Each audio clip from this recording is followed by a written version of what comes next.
Kami ini para pengacara, tapi bukan pengangguran yang banyak acara. Kemudian, jadi kalau Anda hindari kepanikan, jangan panik, tenang saja. Bagi yang Islam ketat ya bisa jadi ya di sini mempertebal kita untuk zikir. Ya memang ada kepanikan yang kadang-kadang agak kepanikan dan kecemasan yang kadang-kadang sulit kita ini adalah panik karena kebutuhan pokok. Ya memang ini saya tidak bisa memberikan jawaban kepada Anda karena saya tidak berdaya. Ya, ketika karena kebutuhan pokok tidak ada, ya silakan. Mungkin di sini kita harus bersabar, ikhtiar, dan juga kalau memang ada yang bisa dimintai bantuan, ya silakan. Kita minta bantuan. Rasanya sih pemerintah itu tidak diam, rasanya ya. Anda yang merasa sedang dalam keadaan susah, bantuan sosial masih ada kok, masih ada. Cuma karena kita ini sudah terlalu terpengaruh oleh para provokator sehingga kita tidak mau menggunakan jalur-jalur itu. Di RT RW itu ada kok itu. Kita laporan aja bahwa saya keluarga sekian, saya susah. Mungkin ada orang-orang baik yang bisa membantu. Kemudian, kalau kepanikan terhadap menghadapi persoalan hukum, saya ya kepanikan dan kepanikan dan kecemasan. Kan ada dua. Karena kebutuhan hidup, ya tentu saja kalau misalnya Anda sakit atau positif jangan panik juga, ya. Itu saya tadi sampaikan. Kalau Anda panik karena kebutuhan hidup, maka silakan Anda ke RT RW atau ke kelurah atau ke kepala desa dan ke kecamatan. Di sana ada BLT, tetap ada. Hanya mereka ini yang sudah memang hidupnya biasa lebih dari cukup, mereka bukan kategori hidup prasejahtera, mereka tidak tercover. Tetapi bukan berarti Anda tidak boleh menanyakan, ada. Insya Allah kalau nggak salah itu ada. Lalu kalau kepanikan karena positif, ya seperti saya tadi bilang bahwa kita tidak bisa kita tidak bisa cemas karena memang setiap orang sakit. Anda percayalah kalau Anda masih berusaha, kematian itu masih jauh. Lalu yang bisa saya bantu adalah kepanikan menghadapi persoalan hukum. Nah, kalau Anda panik dalam hal ini menghadapi persoalan hukum, mungkin Anda tiba-tiba ditinggalkan oleh pengacara Anda, atau tiba-tiba ada persoalan di saat ini sulit Anda mau ke sana kemari nggak bisa, silakan gunakan line telepon dari kami sediakan untuk Anda, ya, free. Setidaknya untuk langkah awal. Supaya Anda tidak cemas dan tidak panik, silakan Anda kontak ke 085 2311 50281. Ya. Saya ulang 085 2311 50281. Silakan Anda telepon sana atau 081 357 765 165. 081 357 765 165. Sebisa mungkin Anda pakai telepon, jangan pakai WA. Itu telepon dan WA. Tapi kalau Anda komunikasi melalui WA, sekarang ini grup WA saya itu banyak sekali. Bunyinya dikhawatirkan bahwa Anda masuk situ, saya tidak mengerti. Jadi bisa saja bacanya nanti berapa hari kemudian, padahal Anda sedang membutuhkan pertolongan. Jadi jangan bosan, jangan capek, silakan telepon ke situ, aktif terus itu. Lalu tetap terapi pernapasan. Ya, terapi pernapasan itu ada dua. Satu, jadi fokus begini, Anda berusaha tarik napas. Tarik napas di hidung, pelan-pelan, Anda tahan, lalu buang pelan-pelan melalui mulut. Lakukan, kalau bisa lakukan 5 kali, 5 kali. Kalau Anda bisa lakukan 10 kali, 10 kali. Dan kalau perlu pada waktu Anda membuang itu, ini udara di paru-paru dikosongkan. Sehingga pada waktu Anda menarik, itu di dalam ini, lendir-lendir itu bisa jadi terpengaruh. Kadang-kadang kita batuk, itu bagus. Tidak apa-apa.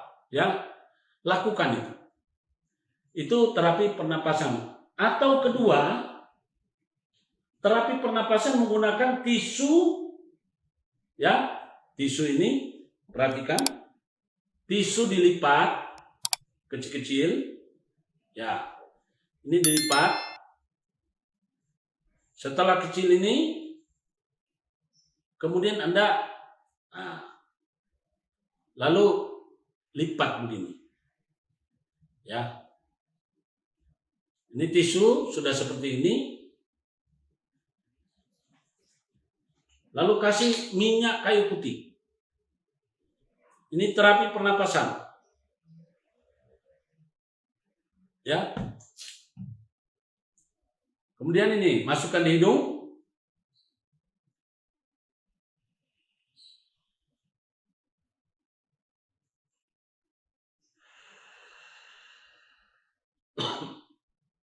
Jadi ini dimasukkan ke hidung, sedot. Kira-kira 10-15 detik. Tahan. Lalu Anda keluarkan dari mulut, pelan-pelan. Jadi ini.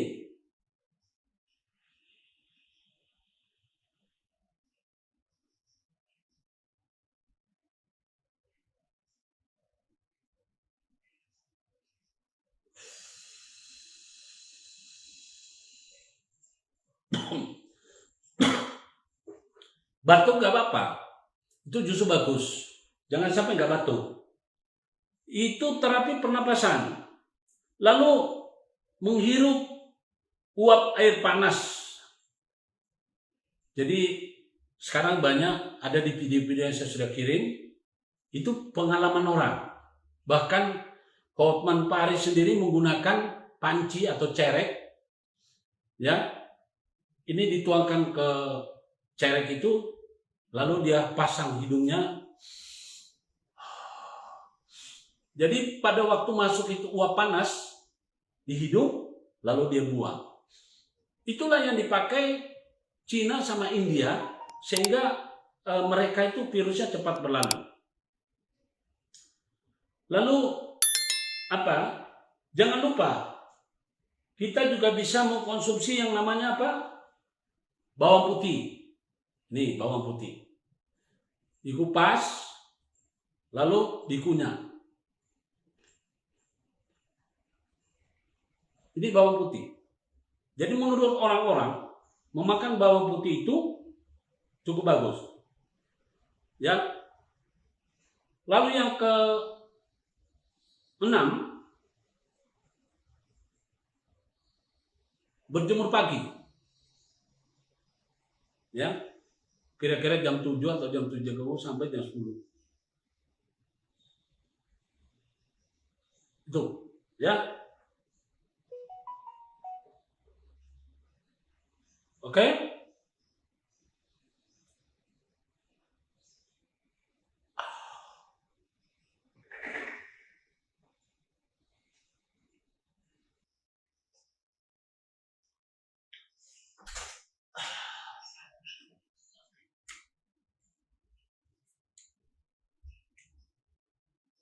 Oh,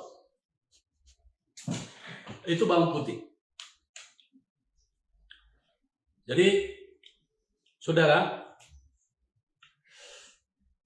luar biasa, sampai saya punya air mata keluar, peris. Jadi itu cara melakukan terapi terhadap perlawanan pada COVID. Sekali lagi, saudara, saya di sini benar-benar ingin membantu, memotivasi kepada saudara sekalian. Dan sekaligus menghimbau supaya kita tidak panik.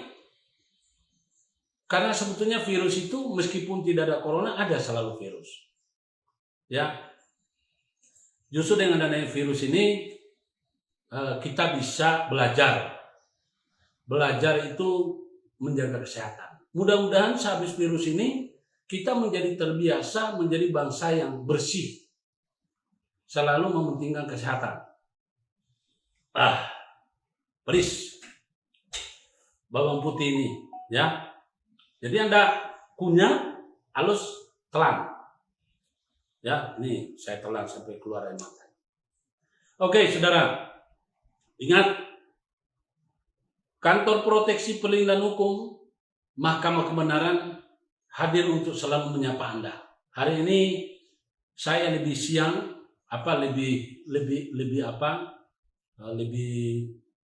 lebih awal dari sebelumnya, dan mungkin di waktu-waktu yang akan datang saya akan lebih awal lagi.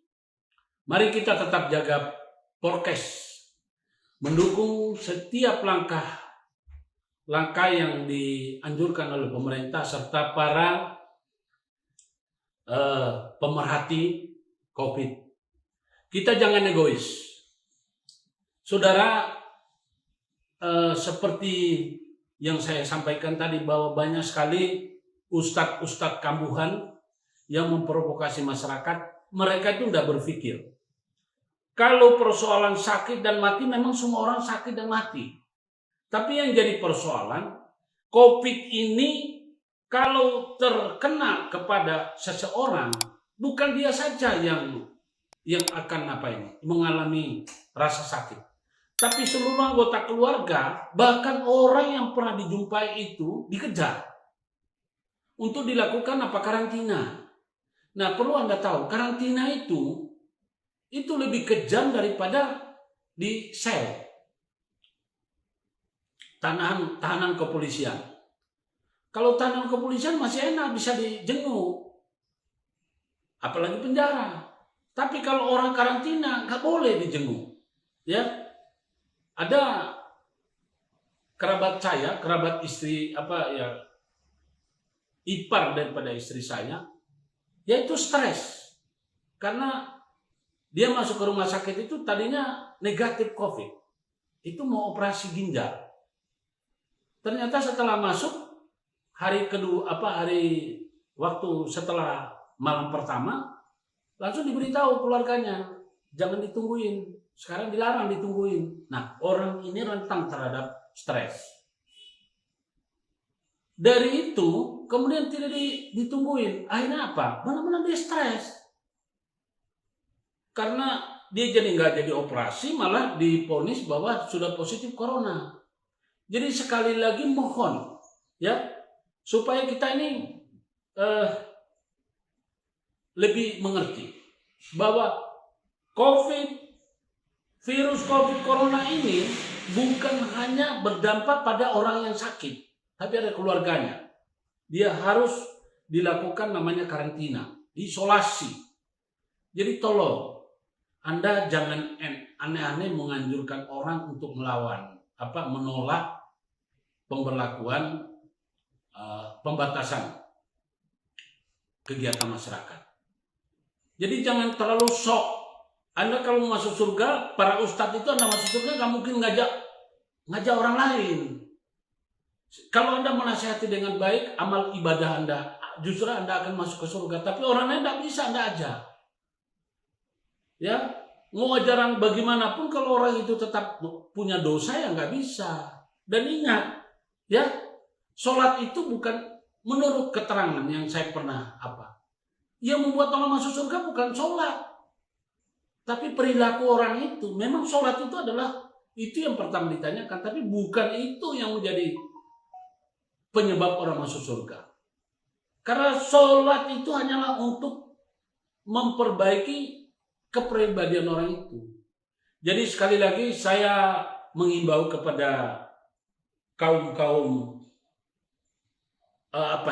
agamis yang kambuhan, tolong jangan jadi provokator. Dan kepada aparat hukum, tolong segera ditertibkan masyarakat yang mengaku sebagai ustadz tapi kerjanya memprovokasi. Tolong. Ya, di saat ini tidak ada istilah juru selamat dengan jadi provokator. Oke, sampai di sini dulu. Mohon maaf kalau ada yang tersinggung. Ya, saya akhiri acara ini. Wabillahi taufiq wal hidayah. Wassalamualaikum warahmatullahi wabarakatuh. Salam kebenaran, salam kebenaran, salam kebenaran.